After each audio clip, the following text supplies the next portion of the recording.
सही जोड़ी बनाइए। क्वेश्चन है आपके लिए y अक्ष का समीकरण। तो जैसा हम जानते हैं y अक्ष पर x का मान 0 होता है, जो भुज होता है उसका मान 0 होता है, इसलिए y अक्ष का समीकरण होगा x बराबर 0। तृतीय चतुर्थांश में स्थित बिंदु है, तो तृतीय चतुर्थांश में जो बिंदु होता है उसमें भुज और कोटि दोनों ही ऋण की होती है, इसलिए इसका निर्देशांक होगा ऋण 1, ऋण 2। y अक्ष के समांतर एक सरल रेखा यदि हम खींचेंगे तो वो होगी x बराबर a। x अक्ष का समीकरण, तो x अक्ष का समीकरण हम जानते हैं y बराबर 0 होता है। मूल बिंदु के निर्देशांक 0 0 होते हैं। दो चरों वाले रैखिक समीकरण का मानक रूप ax धन by धन c बराबर 0 होता है। तो ये हमारी सही जोड़ियां होगी। अगला क्वेश्चन है आपके लिए, एक शब्द या वाक्य में उत्तर दो।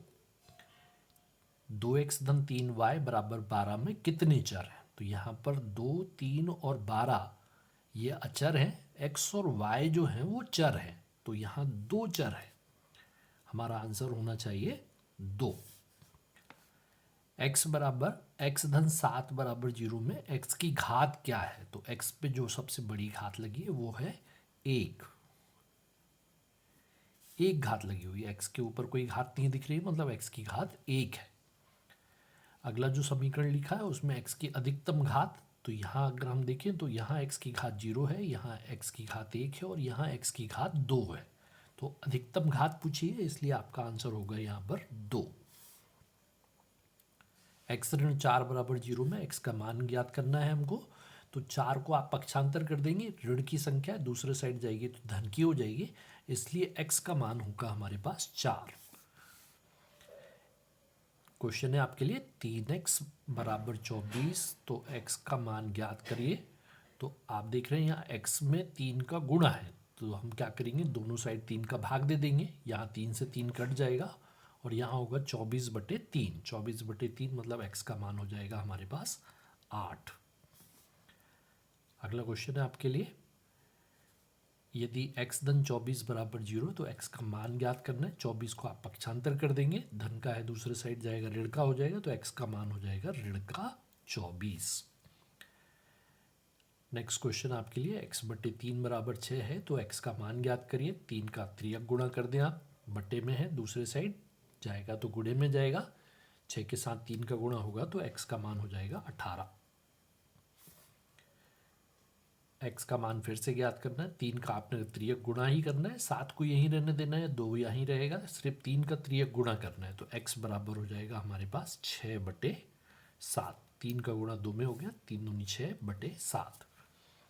अगला क्वेश्चन लिखा है y बराबर 3x धन 5 के कितने हल संभव हैं? तो हम जानते हैं ये रैखिक समीकरण है, एक रेखा बनाएगा और रेखा पे अनंत बिंदु होते हैं, इसलिए हमारा आंसर होगा अनंत हल होंगे। अनंत हल संभव है, अनंत हल होंगे हमारे पास। नेक्स्ट क्वेश्चन है, x का मान 2, y का मान 1 है, तो k का मान हमको ज्ञात करना है। तो जहाँ जहाँ x है वहाँ आप 2 रख देंगे, तो हो जाएगा 2 गुणित 2 धन y की जगह आप 1 रख देंगे तो हो जाएगा 3 गुणित 1 बराबर k, मतलब हो गया 2 दूनी 4, 3 एकम 3 बराबर k, मतलब 7 बराबर k। तो k का मान हमको ज्ञात करना था, k का मान होगा हमारे पास 7। नेक्स्ट क्वेश्चन है आपके लिए, समीकरण 2x धन 9 बराबर 0 को दो चर के समीकरण के रूप में व्यक्त करो। तो यहाँ आप देख रहे हैं एक चर तो हमको x दिखाई दे रहा है लेकिन दूसरा चर नहीं दिखाई दे रहा, तो कैसे करेंगे उसको आप देखें ध्यान से। ये मैंने लिखा 2x धन 9 बराबर 0, मतलब है 2x धन, हम लिख सकते हैं 0 धन 9 बराबर 0।